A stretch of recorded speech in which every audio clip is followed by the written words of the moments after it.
الحمد لله رب العالمين،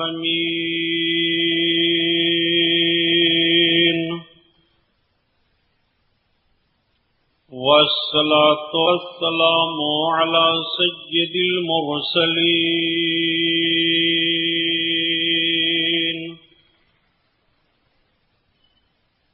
وعلى آله الطاهرين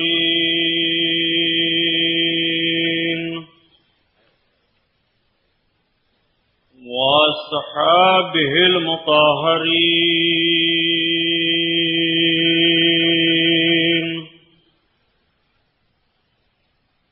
وابنه الغوث العظم الجيلاني محي الدين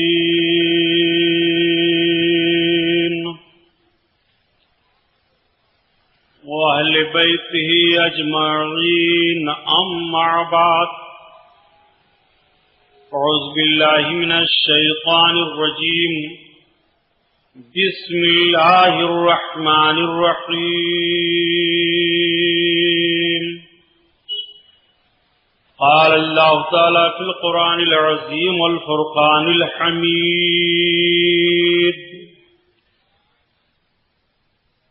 قل إنما أنا بشر مثلكم. صدق الله البصير القدير، وصدق رسوله البشير النذير، والحمد لله رب العالمين.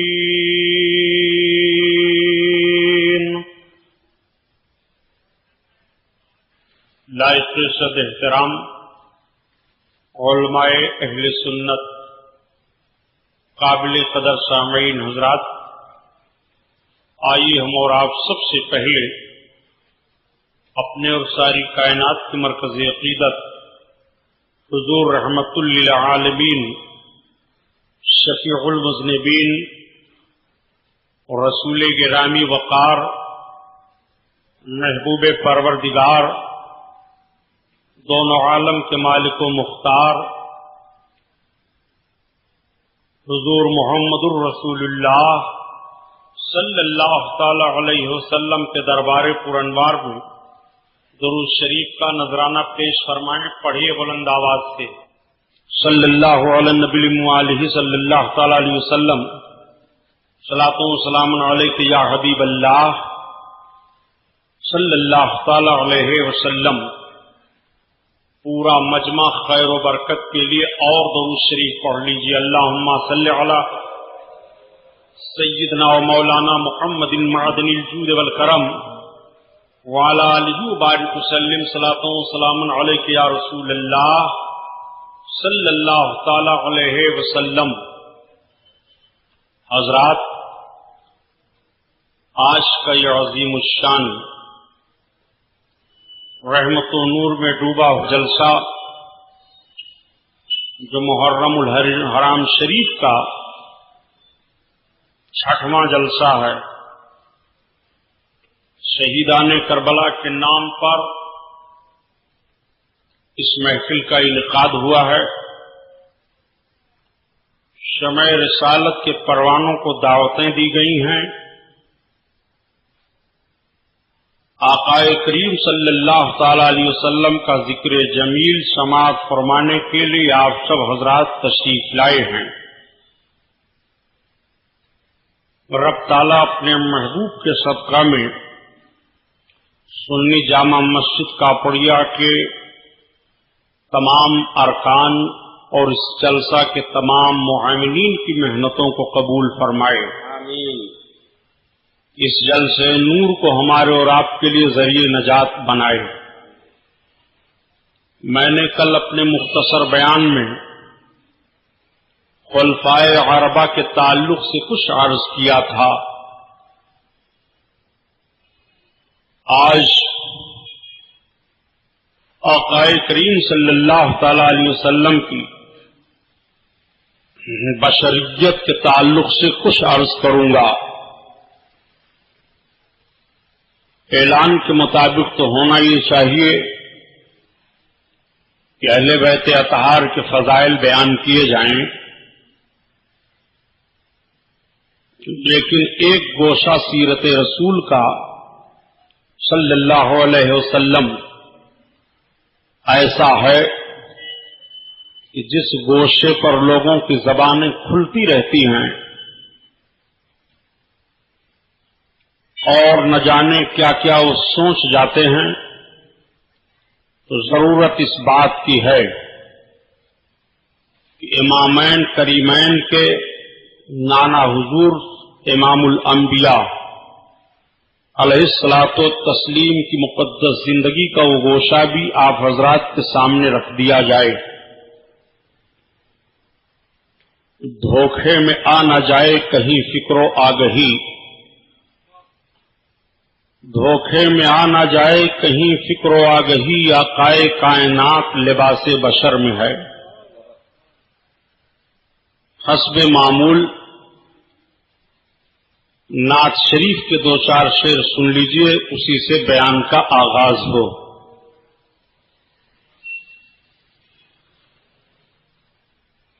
صدقہ لینے نور کا ان کے گھر سحر گئی،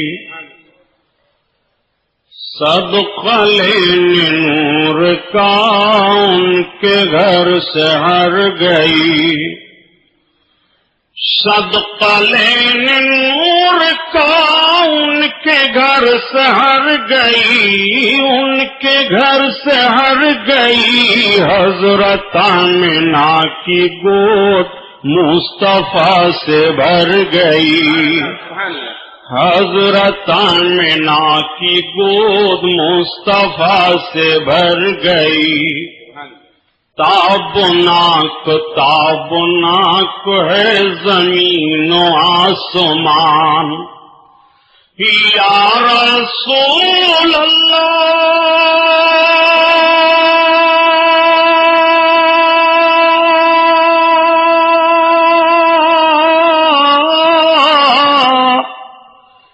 تابناک تابناک ہے زمین و آسمان، ہے زمین و آسمان، مصطفیٰ کے نور سے کائنات بھر گئی، مصطفیٰ کے نور سے کائنات بھر گئی، اور قبر میں ہوئی نصیب جب زیارت حبیب، قبر میں ہوئی نصیب جب زیارت حبیب، قبر میں ہوئی نصیب جب زیارت حبیب، جب زیارت حبیب، مرکز حیات پر زندگی ٹھہر گئی، مرکز حیات پر زندگی ٹھہر گئی، ایک لمحہ کے لیے آئی تھی انہیں بھی موت، ایک لمحہ کے لیے آئی تھی انہیں بھی موت، ایک لمحہ کے لیے آئی تھی انہیں بھی موت، اور پھر ہمیشہ کے لیے ان کی موت مر گئی، اور پھر ہمیشہ کے لیے ان کی موت مر گئی، صدقہ لینے نور کا ان کے گھر سحر گئی، حضرت آمنہ کی گود مصطفیٰ سے بھر گئی، قبر میں ہوئی نصیب جب زیارت حبیب، قبر میں ہوئی نصیب بوبکر بصدق دیکھتے ہیں عین نور، بوبکر بصدق دیکھتے ہیں عین نور کج نگاہ بوجھ ہے جانب بشر گئی کج نگاہ بوجھ ہے جانب بشر گئی کج نگاہ بوجھ ہے جانب بشر گئی اور حضرت آمنہ کی گود مصطفیٰ سے بھر گئی مصطفیٰ سے بھر گئی۔ درود شریف۔ اللہم صلی علی سیدنا مولانا محمد معدن الجود والکرم وعلی آلہ وبارک وسلم صلاۃ و سلام علیک یا رسول اللہ صلی اللہ تعالی علیہ وسلم کی شان سے حسان بولے، فدائے حامل قرآن بولے، غلام موتی ایمان بولے، ان تارس دقیقہ دان بولے، ادب کا مطلع تابان بولے، واحسن من کلم ترقت عینی واجمل من کلم تلد النساء خلقت مبرعا من کل عیب کانک قد خلقت کما تشاء۔ ہزار بار بشویم دہند مشک و گلاب فنوز نام تو گفتن کمال بے ادبیش۔ حضرات، آقائے کریم صلی اللہ تعالی علیہ وسلم نے جب اعلان فرمایا قولوا لا الہ الا اللہ، اے لوگو تم سب کے سب لا الہ الا اللہ پڑھ لو تفلحوا فلاح پا جاؤ گے۔ آقائے کریم صلی اللہ تعالی علیہ وسلم کا یہ اعلان ہونا تھا کہ مکہ میں ایک انقلاب برپا ہو گیا۔ لوگوں نے آپس میں کہنا شروع کر دیا کہ محمد تو رسالت و نبوت کا دعویٰ کر رہے ہیں لیکن یہ بازار میں چلتے ہیں، محمد رسالت و نبوت کا دعویٰ کر رہے ہیں، یہ ہم سے اور آپ سے ملتے جلتے ہیں، ہماری طرح اٹھتے بیٹھتے ہیں، ہماری طرح کھاتے پیتے ہیں، ہماری طرح بیوی بچوں والے ہیں۔ ایک ذہن کفاران مکہ کا یہ بھی گیا، وہ یہ سوچنے لگے کہ جو نبی ہوگا وہ نہ کھائے گا نہ پیے گا، جو نبی ہوگا وہ بازاروں میں نہیں چلے گا، جو نبی ہوگا وہ ازدواجی زندگی میں نہیں ہوگا، اس لیے کہ ان کے سامنے اگلے پیغمبر حضرت عیسیٰ علیہ الصلوۃ والتسلیم کی مثال موجود تھی کہ حضرت عیسیٰ علیہ السلام نے شادی نہیں کی، حضرت عیسیٰ کی اولادیں نہیں ہوئیں، حضرت عیسیٰ علیہ الصلوۃ والتسلیم نے صبر کا وہ پیغام دیا کہ آپ ہی کے پیغام میں سے یہ پیغام تھا کہ اگر کوئی ایک تمہارے رخسار پر تھپڑ مارے تو تم اپنا دوسرا رخسار بھی اس کے لیے تھپڑ کے لیے پیش کر دو۔ یہ پیغام بھی حضرت عیسیٰ پیغمبر علیہ الصلوۃ والتسلیم نے دیا تھا۔ حضرت عیسیٰ علیہ السلام کی مثال ان کے سامنے موجود تھی، وہ کہا کرتے تھے کہ یہ پیغمبر ہیں اور ایسے پیغمبر ہیں، حضرت عیسیٰ کو خدا کا بیٹا کہہ دیا تھا، ان کی ماں کو خدا کی بیوی کہہ دیا تھا۔ کس بنیاد پر حضرت عیسیٰ علیہ السلام کو خدا کا بیٹا کہا؟ عیسائیوں نے قرآن شریف میں اس وجہ کو تلاشو کہ حضرت عیسیٰ علیہ السلام کو خدا کا بیٹا کیوں کہا عیسائیوں نے؟ کیا عیسائیوں کے پاس ذہن و فکر نہیں تھا؟ کیا عیسائی سنجیدگی کے طور پر نہیں سوچ سکتے تھے؟ آج پوری دنیا میں سائنسی طور پر مادیت نے جو ترقی حاصل کی ہے زیادہ تر حصہ عیسائیوں کے ذہن و فکر کا ہے، لیکن یہی عیسائی ہیں حضرت عیسیٰ پیغمبر علیہ السلام کو خدا کا بیٹا کہہ دیتے ہیں۔ کس بنیاد پر انہوں نے خدا کا بیٹا کہا تھا؟ جب تاریخ کے جھروکھوں میں جھانک کر کے دیکھو گے تو تمہیں حضرت عیسیٰ پیغمبر علیہ السلام کی مقدس زندگی کے وہ پہلو دکھائی دیتے نظر آئیں گے کہ جن پہلو کی بنیاد پر کہہ دیا تھا عیسائیوں نے کہ عیسیٰ پیغمبر خدا کے بیٹے ہیں۔ مثلاً ایک معاملہ تو یہ سامنے آیا کہ جب ان لوگوں نے چاہا کہ حضرت عیسیٰ پیغمبر کو پھانسی دے دی جائے اور پھانسی کے پھندے پر چڑھایا تو حضرت عیسیٰ علیہ السلام کو رب تعالیٰ نے آسمان پر اٹھا لیا، یہ کہنے پر مجبور ہو گئے عیسیٰ پیغمبر آسمان پر چلے گئے، ہمارا خدا آسمان سے زمین پر آیا تھا اور پھر زمین سے آسمان پر چلا گیا، ہمارے خدا کو یہ مارنے کی طاقت نہیں رکھ سکتے ہیں۔ حضرت عیسیٰ پیغمبر کو خدا کا بیٹا کہنے کی ایک وجہ یہ بھی تھی۔ اور کس کو خدا کا بیٹا کہا گیا؟ حضرت عزیر علیہ الصلوۃ والتسلیم کو۔ حضرت عزیر علیہ الصلوۃ والتسلیم کافی عرصہ کے بعد جب زندہ ہوئے، آپ جس سواری پر سواری کرتے تھے اس کی ہڈیاں ریزہ ریزہ ہو گئی تھیں، اس کا وجود نہیں تھا، لیکن آپ نے اس کو بھی زندہ کر دیا۔ تو قوم نے کہہ دیا یہ شان علاوہ خدا کی اور کسی کی ہو ہی نہیں سکتی ہے، تم خدا کے بیٹے ہو۔ گویا مردوں کی ریزہ ریزہ ہڈیوں کا ہونا اور پھر ان پر اس سواری کو زندہ کر دینا، اس بات پر انہوں نے طے کر لیا کہ یہ خدا کے بیٹے ہیں۔ تو گویا حضرت عزیر علیہ الصلوۃ والتسلیم کے معجزہ کو دیکھ کر کے یہودیوں نے ان کو خدا کہہ دیا تھا، اور حضرت عیسیٰ پیغمبر علیہ الصلوۃ والتسلیم کے علاوہ کس بنیاد پر لوگوں کے ذہن و فکر بہکے اور کس بنیاد پر انبیاء کرام کے تعلق سے وہ نہ جانے کیا سے کیا کہنا شروع کر دیے۔ یہی وجہ ہے کہ اللہ کے حبیب صلی اللہ تعالی علیہ وسلم تشریف فرما ہیں۔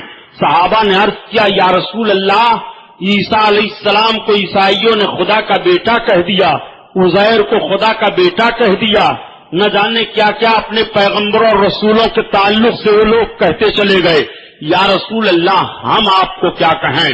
تو آقا ارشاد فرماتے ہیں تم ہمارے بارے میں وہ نہ کہنا جو عیسائیوں نے عیسیٰ علیہ السلام کے تعلق سے کہا تھا، بقیہ تم جو چاہو میرے تعلق سے کہتے رہو۔ آقا کریم یہ ارشاد فرماتے ہیں مثلا خدا اور خدا کا بیٹا نہ کہنا، اللہ کا حبیب کہنا، رسول کائنات کہنا، نبی اللہ کہنا، مختار کل کہنا، مالک دو جہاں کہنا، بشیر و نذیر کہنا، طٰہٰ یاسین کہنا، تمہیں جن الفاظ سے یاد کرنا ہو یاد کرو۔ یہی وجہ ہے کہ حضرت شیخ سعدی رحمت اللہ تعالی علیہ پکار اٹھتے ہیں کہ بعدس خدا بزرگ توئی قصہ مختصر، اے اللہ کے حبیب خدا کے بعد ہم سب سے بڑا آپ کو کہیں، سب سے افضل ہم آپ کو کہیں، سب سے اعلیٰ ہم آپ کو کہیں، سب سے بہترین ہم آپ کو کہیں۔ بعدس خدا بزرگ توئی قصہ مختصر، مختصر قصہ یہی ہے کہ خدا کے بعد افضل و اعلیٰ آپ ہی ہو، خدا کے بعد بزرگ و برتر آپ ہی ہو۔ تبھی تو اعلیٰ حضرت عظیم البرکت کہتے ہیں اے لوگوں تمہارے نبی کی شان و شوکت کا حال یہ ہے کہ سارے اونچوں میں اونچا سمجھیے جسے، سارے اونچوں میں اونچا سمجھیے جسے، ہے اس اونچے سے اونچا ہمارا نبی، ہمارا نبی ہے اس اونچے سے اونچا ہمارا نبی، ہمارا نبی۔ اللہ اللہ، آپ ذرا غور فرمائیے، اللہ کے حبیب صلی اللہ تعالی علیہ وسلم سے سوال پیدا ہوتا ہے، نبی کونین صلی اللہ تعالی علیہ وسلم کی شان میں گستاخیاں آج بھی کی جا رہی ہیں، کل بھی کی گئی تھیں۔ جب نبی کونین نے اپنی رسالت و نبوت کا اعلان فرمایا تو سب سے پہلے آقا کریم صلی اللہ علیہ وسلم کی بشریت پر کفاران مکہ نے کہنا شروع کر دیا محمد تو ہماری ہی طرح ہیں، محمد تو ہماری طرح کھاتے پیتے ہیں، محمد تو ہماری طرح چلتے پھرتے ہیں، محمد تو ہماری طرح سوتے جاگتے اٹھتے بیٹھتے رہتے ہیں۔ لوگ جو کلمہ پڑھ کر کے داخل اسلام ہو گئے تھے وہ سوچنے پر مجبور ہو گئے کہ یہ لوگ کیسے ہمارے آقا کو اپنی طرح کہہ رہے ہیں اور ہمارے سرکار کو اپنے جیسا سمجھ رہے ہیں۔ نبی کونین صلی اللہ تعالی علیہ وسلم کی بارگاہ میں تب سوال ہوا تھا یا رسول اللہ ہم آپ رات کو کیا کہیں. آؤ ذرا دیکھو آقا کریم صلی اللہ تعالی علیہ وسلم نے رات کا روزہ رکھنا شروع کیا اور دن کا روزہ رکھنا شروع کیا. سرکار رات میں بھی روزہ رکھتے تھے اور سرکار دن میں بھی روزہ رکھتے تھے. صحابہ کی نگاہ پڑی, صحابہ دیکھ لیتے ہیں تو صحابہ کے سامنے تو قرآن عظیم کی آیت کریمہ تھی, لقد کان لکم فی رسول اللہ اسوۃ حسنہ. تحقیق نبی کی زندگی تمہارے لیے نمونہ عمل ہے, نبی کی زندگی کو اپنے لیے نمونہ عمل بناؤ. صحابہ نے بھی روزہ رکھنا شروع کر دیا, وہ بھی رات بھر روزہ رکھ رہے ہیں, دن بھر روزہ رکھ رہے ہیں, مگر رات اور دن کا روزہ رکھنے میں انہیں نقاہت آ گئی, کمزوری ہو گئی. آقا کریم کی نگاہ مقدس پڑتی ہے, ارشاد فرماتے ہیں میرے صحابہ تمہیں یہ کمزوری کیسے لاحق ہو گئی ہے, اس طرح تم کمزور کیسے دکھائی دینے لگے ہو. عرض کرتے ہیں یا رسول اللہ ہم بھی آپ کی طرح رات اور دن کا روزہ رکھ رہے ہیں. آقا ارشاد فرماتے ہیں ایوکم مثلی, میری طرح تو تم نے کون ہے جو تم روزہ رکھ رہے ہو. میں پوچھنا چاہتا ہوں نبی کون نے طرح سے مثال دے کر کے تمہیں روک دیا ہے کہ نہیں روکا ہے. تم میرے کو اپنے آپ کی طرح نہ سمجھنا, مجھے تم اپنی طرح نہ تصور کرنا. ایوکم مثلی, تم میں سے میری طرح کون ہے. نہ حضرت ابوبکر صدیق ہے نبی کی طرح, نہ عمر بن خطاب ہے نبی کی طرح, نہ عثمان غنی ہے نبی کی طرح, نہ مولائے کائنات ہے نبی کی طرح. اس وقت صحابہ نے نہیں عرض کیا تھا یا رسول اللہ ہم آپ بھی انسان ہیں, آپ بھی انسان ہیں, آپ روزہ رکھ رہے ہیں رات و دن کا تو ہم بھی رکھ رہے ہیں. نہیں نہیں, جیسے نبی صاحب فرماتے ہیں ایوکم مثلی, ہماری طرح تم میں کون ہے. ربی اطعمنی و اسقینی, میرا رب مجھے کھلاتا ہے پلاتا ہے.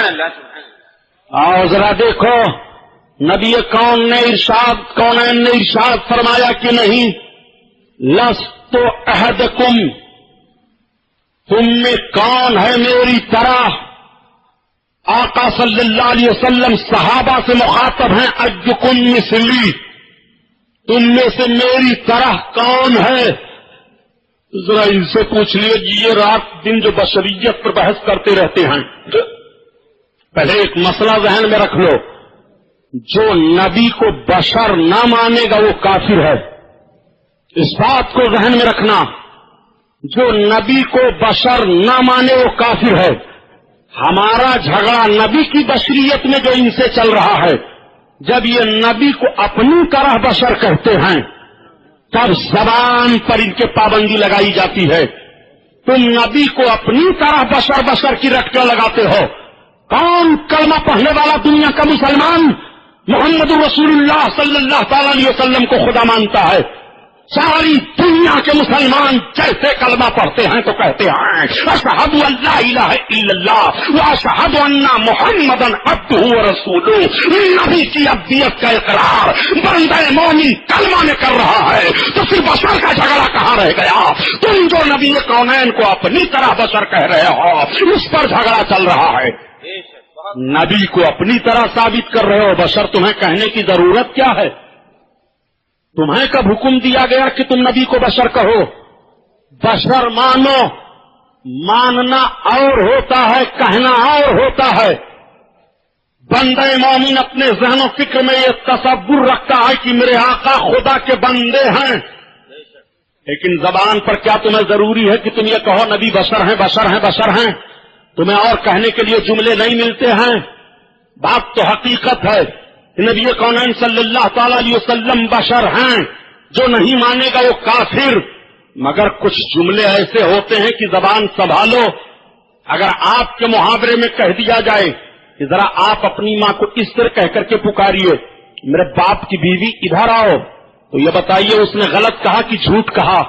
نہ تم صدمے ہمیں دیتے, نہ ہی فریاد ہم کرتے, نہ کھلتے رازے سربستہ, نہ ہی رسوائیاں ہوتی. آج جو بشر کی رٹ لگاتے ہو جملے پر غور کرو. اگر تم اپنے ماں کو کہو کہ میرے باپ کی بیوی ذرا مجھے کھانا دے دے, تو جھوٹے ہو کہ سچے ہو؟ بات کہنے میں سچے ہو, لیکن ایسا جملہ کہنے پر تمہیں ادب بھی پابندی لگا رہا ہے, شریعت بھی پابندی لگا رہی ہے. یہ تیری ماں ضرور تیرے باپ کی بیوی ہے, لیکن تجھ کو کہنے کے لیے جو لفظ دیا گیا ہے وہ ماں کے لفظ سے تو اپنے باپ کی بیوی کو پکار، امی کے لفظ سے پکار، والدہ کے لفظ سے پکار. تجھے جو کہنے کی اجازت دی گئی ہے تیرے لیے یہ الفاظ ہیں. اور سنو، ذہن پر زور دے کر کے سوچئے، وہی جملہ اگر باپ اپنی بیوی کے لیے بدل دے، میرے بیٹے کی ماں تم یہاں آ جاؤ، تو بھی ادب کے خلاف ہوگا، ادب کے خلاف مانا جائے گا. تم میرے بیٹی کی ماں ہے، میری بیوی ہے، ادھر آ، تو فوراً عورت گرفت میں لے لے گی کہ تمہیں کہنا ہی تھا. تو ماں، بیٹے کی ماں تو کہہ ہی دیا آپ نے، وہاں آپ کو اپنی بیوی کہنے کی پھر ضرورت کیا تھی؟ فوراً زبان کو لگام دی جاتی ہے، روکو زبان کو، ایسا جملہ مت کہو. یا تو تم میرا نام پکار کر کے کہو، یا تو میرے کسی بچے کی طرف نسبت کر کے مجھے پکارو. لیکن یہ جب کہو گے میری بیوی ادھر آ جا، میری بیگم ادھر آ جا، تو یہ جملہ ادب کے خلاف سمجھا جا رہا ہے. تمہیں زندگی کے دستور بتائے گئے ہیں، اصول اور ضابطے مرتب کیے گئے ہیں. اب آئیے آپ ذرا دیکھیے، حضرت ابو بکر صدیق رضی اللہ تعالیٰ عنہ سرکار کی بارگاہ میں جلوہ افروز ہیں. بات چل رہی ہے نبی کونین صلی اللہ تعالی علیہ وسلم کے تعلق سے. ایک مرتبہ ایک صحابی ہیں سرکار کی بارگاہ میں حاضر ہوئے، اور حاضر ہونے کے بعد عرض کرتے ہیں، بلکہ حضرت ابوبکر صدیق ہی ہیں رضی اللہ تعالیٰ عنہ، سرکار کے دروازے مقدس پر حاضر ہوئے، آواز دیتے ہیں. آقا کریم نے ارشاد فرمایا، کون؟ عرض کرتے ہیں، یا رسول اللہ ابو بکر ابن قحافہ. سرکار فرماتے ہیں، کون ابو بکر ابن قحافہ؟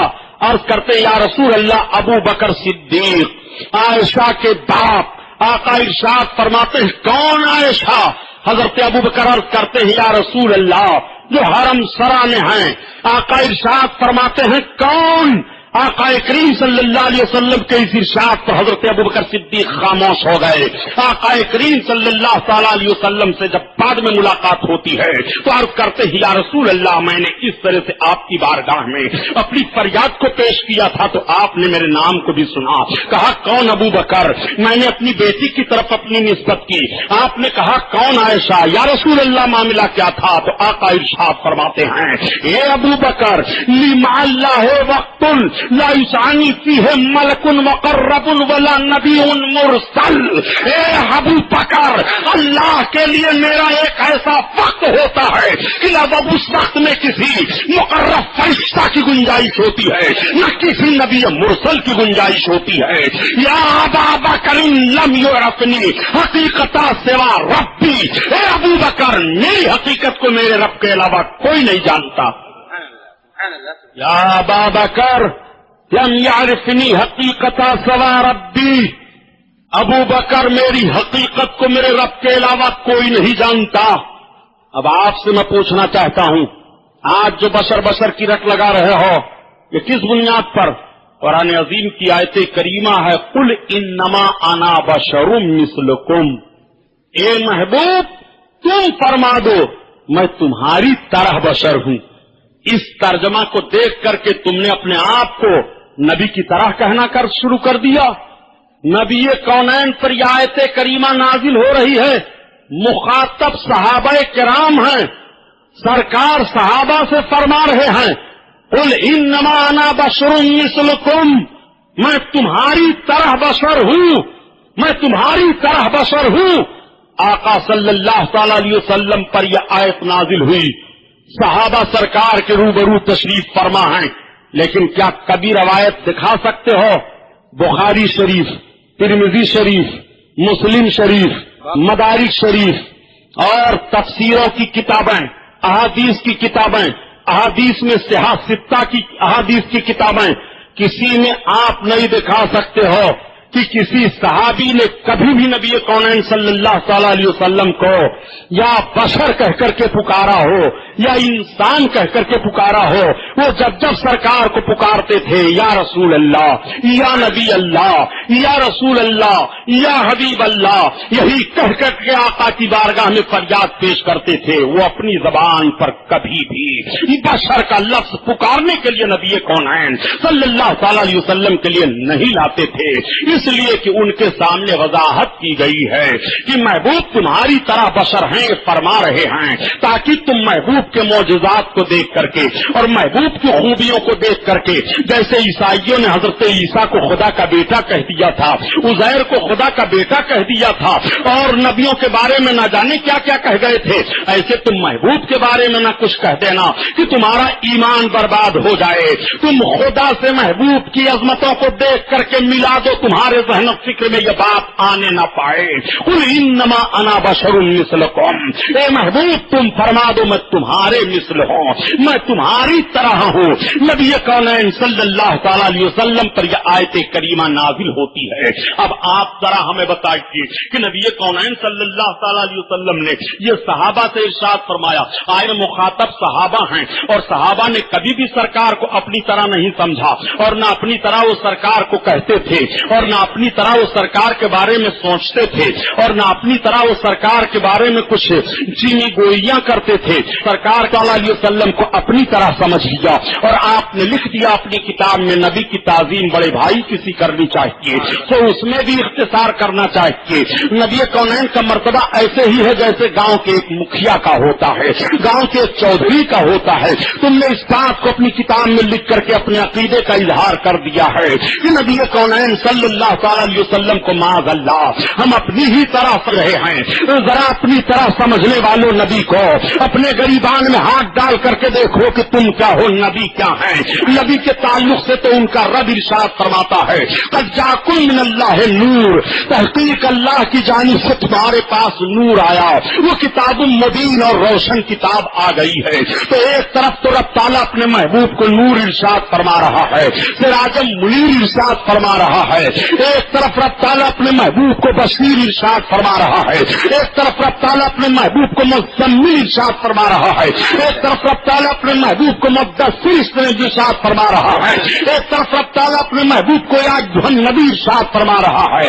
یہ نہیں ارشاد فرمایا رب تعالیٰ نے اے میرے بندو تم میرے محبوب کو اپنی طرح بشر کہو، مگر محبوب کہہ رہے ہیں اے محبوب تم کہہ دو میں تمہاری طرح بشر ہوں، تاکہ تمہاری نسبت تمہاری طرف تو رہے بشریت کی۔ ہمارے بندے اپنی زبان سے تمہیں اس لفظ سے نہ مان نہ کہیں، عقیدہ تو رکھیں کہ محبوب تم انسان ہو، بندے ہو، مگر اپنی زبان پر مثلیت کا لفظ لا کر کے اے میرے محبوب اپنے ایمان کو برباد نہ کریں، محبوب تم کہہ دو۔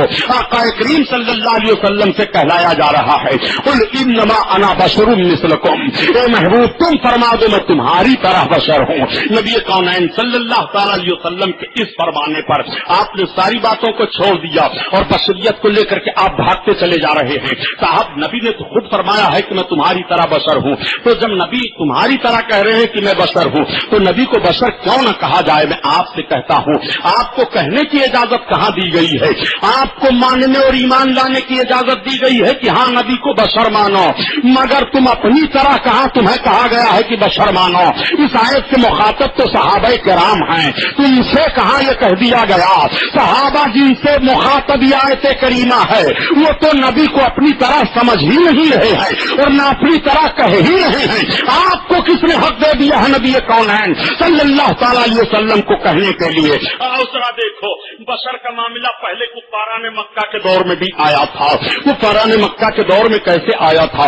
اس نوعیت سے آیا تھا کہ لوگوں نے کہنا شروع کر دیا تھا محمد تم ہماری ہی طرح تو ہو، محمد تم ہماری ہی طرح تو کھاتے پیتے ہو، ہماری ہی طرح تو چلتے پھرتے ہو۔ لیکن نبی کونین صلی اللہ تعالی علیہ وسلم کے جب سورج پلٹنے کے واقعے کو دیکھا تو سارے لوگ سوچنے پر مجبور ہو گئے۔ معاملہ یہ ہوا تھا کہ حضرت ابراہیم پیغمبر علیہ السلام کا ایک مناظرہ رب تعالیٰ نے قرآن عظیم میں بیان فرمایا ہے کہ جب حضرت ابراہیم علیہ الصلوۃ والتسلیم سے نمرود کے لوگوں نے مطالبہ کیا تھا کہ کیا تم نمرود کو خدا نہیں مانتے ہو، تو آپ نے فرمایا نہیں میں نمرود کو خدا نہیں مانتا، خدا وہ ہے جس نے ساری کائنات کو پیدا کیا ہے، ہم کو پیدا کیا، تم سب کو پیدا کیا۔ حضرت ابراہیم علیہ الصلوۃ والتسلیم کا پورا مناظرہ قرآن قرآن عظیم میں آیا ہوا ہے. رب تعالیٰ ارشاد فرماتا ہے کہ جب لوگوں نے کہا یہ چاند اور ستارے خدا ہیں تو حضرت ابراہیم علیہ الصلوۃ والتسلیم نے اس پر معارضہ قائم کر دیا تھا.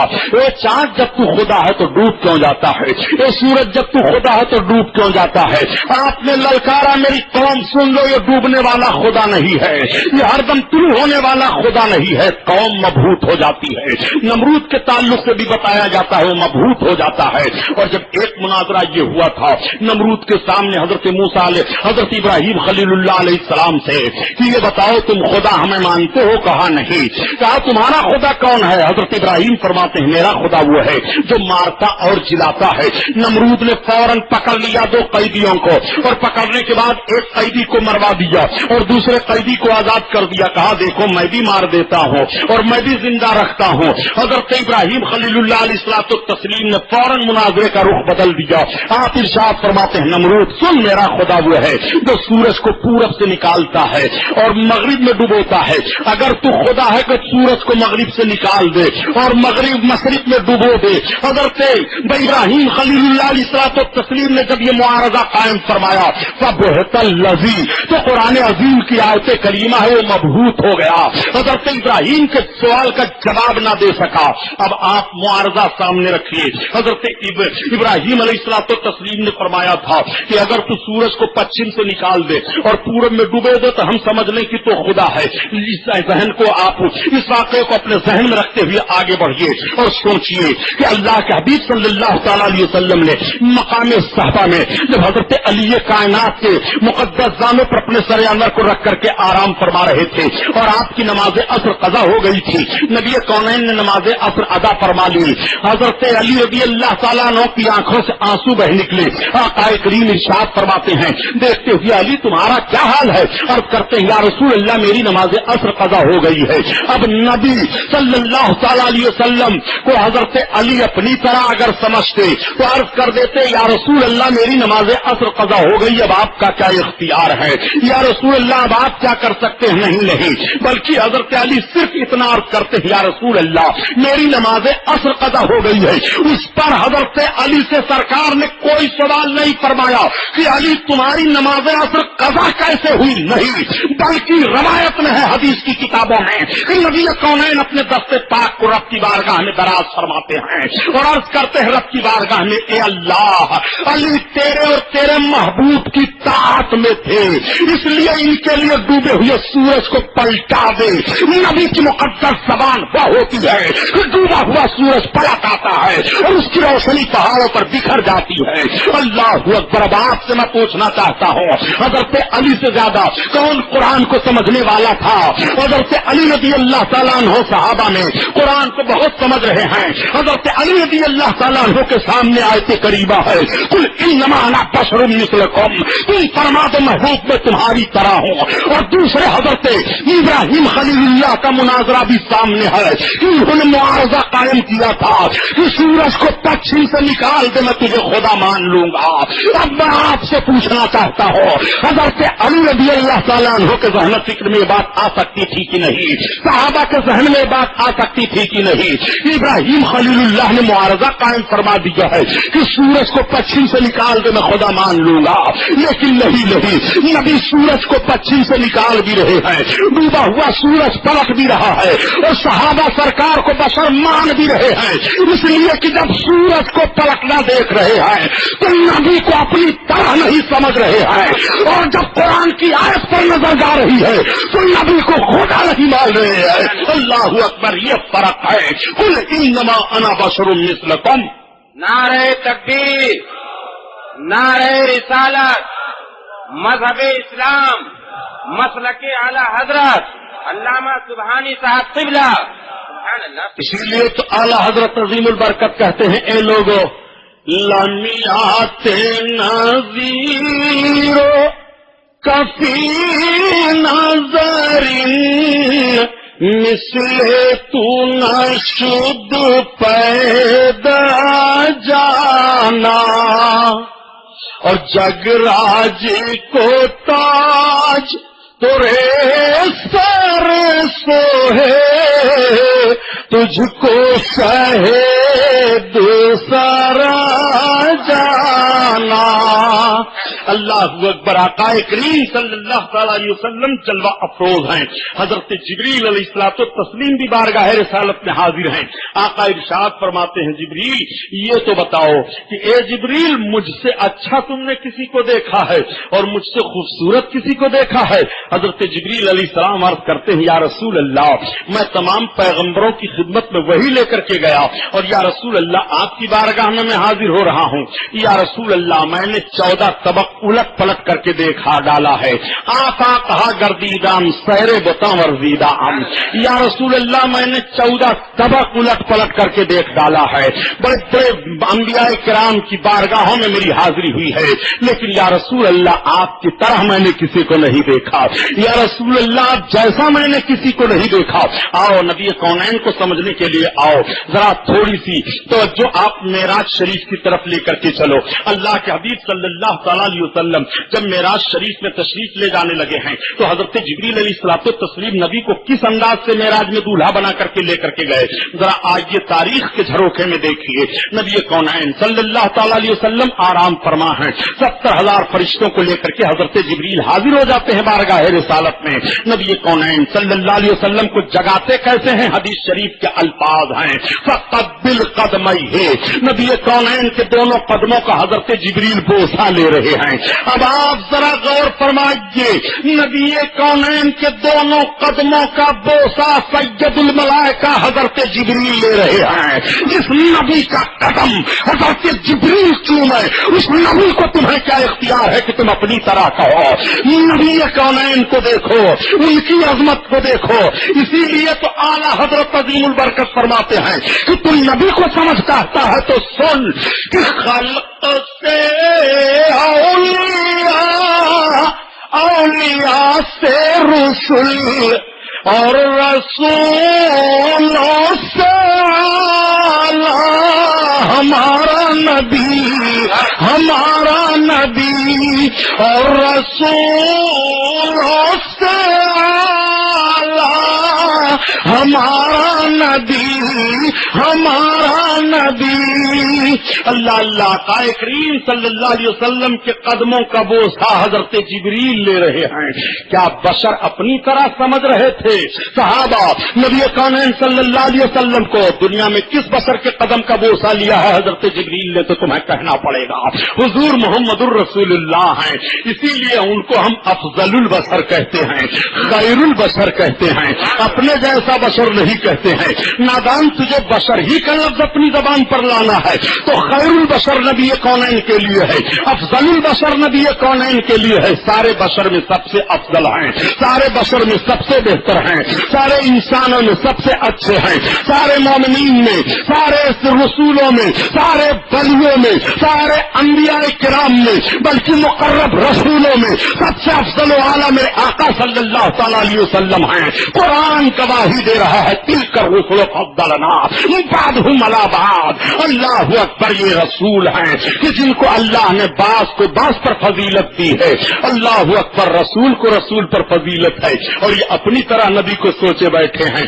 آؤ ذرا دیکھو نبی کونین صلی اللہ تعالی علیہ وسلم کو اپنی طرح سمجھنے والوں کچھ تو ہوش کا دامن تھامو اور کچھ اپنے ایمان کی حفاظت کرو. سوچو اللہ کے حبیب صلی اللہ تعالی علیہ وسلم کو معراج کا دولہا حضرت جبریل نے بنایا.